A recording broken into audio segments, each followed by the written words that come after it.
So this is on the importance of a sales story, a fixed sales story, which is repeated by salespeople at all points of time.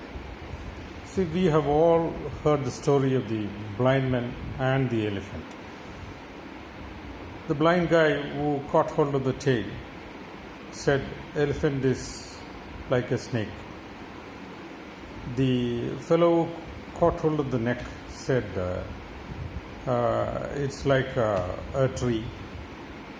The fellow who caught hold of the trunk said, "It's like a python."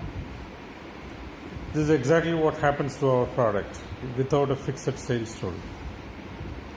I'm sure our sales team would be presenting Grandma's Food Products as a company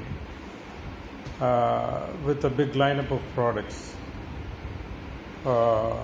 and probably with maximal varieties of products or something like that. But what exactly is our story? Our people should be trained so that every single one of them should be speaking about our flagship brand, the Grandma's Hot and Sweet, which is unique to this company and which is a revolutionary product in pickles,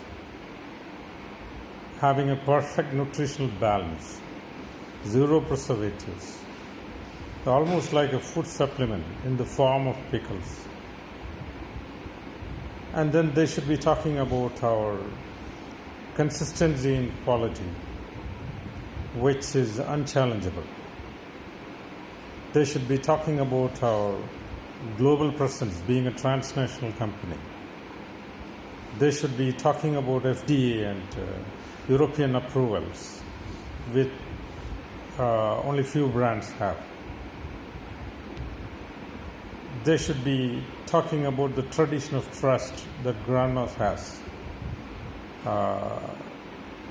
coming from a business group which is trusted for centuries.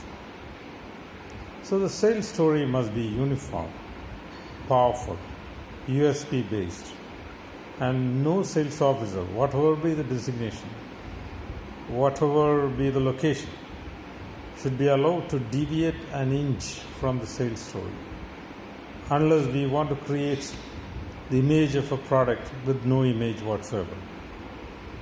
Unless we want to project a confusing image of the product, each person saying his story.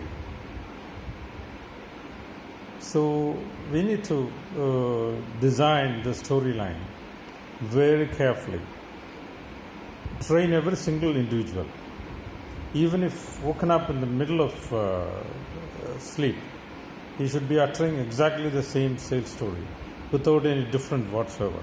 Of course, one may wonder whether repeating this big story every time, everywhere, may be a nuisance for the retailer and customer. See, that's not the case. See, they have to use the sales story selectively, as and when required. They must have the common sense and rationale to cut short wherever required. But then they should definitely confine themselves to the trained, permitted sales story and never step outside it. Whether they want to give out the full story is their choice. So I hope I made my point clear. Thank you very much.